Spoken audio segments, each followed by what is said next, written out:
Yes, it can be. It could also mean that you've got an overactive bladder from too much caffeine, or you've got a urine infection, but it's very common for ladies to get this problem. I've just got a simple little picture here which explains really well what's happening. So this is the tube to the bladder, the urethra, before and after the menopause. So with the top tube, the cells interlock and they're nicely closed, so it stops the leakage, because we've got lots of estrogen to plump up the cells and give a good blood supply. But after the menopause, a lot of things shrink and shrivel around the menopause, and so does the tube to the bladder.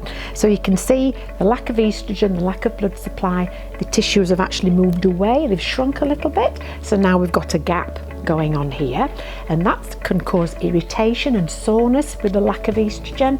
Some ladies start to leak at this time because when they cough or sneeze, the urine trickles out, and also if urine can get out, infection can get in.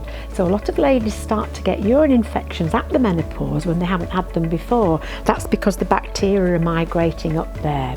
And also the pH around that area changes with the menopause. We become more alkaline, and that makes us more prone to infections. But all is not lost, because the treatment for that is to replace that estrogen by giving you some vaginal estrogen cream called Ovestin cream.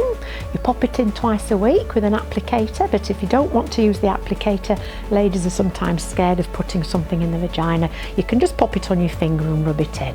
Gets absorbed locally into the tissues, makes everything more acidic again, so it can stop thrush, stop the infections. It puts more blood supply into the area, so it helps the cells plump up, so it closes that gap and can also stop the urine infections. We get very irritable after the menopause. You can get a little urge to go, but it feels a lot stronger than it really is, so people rush to the toilet, but when they go, they've not actually done that much, they didn't really need to go. So, and you can start getting up at night after the menopause because the bladder feels a bit more irritated and you just can't get back to sleep. You thought, better go and empty my bladder. So ladies can start getting up at night, and that's a sign the estrogen levels have dropped, the tissue shrunk a little bit, and the blood supply is reduced.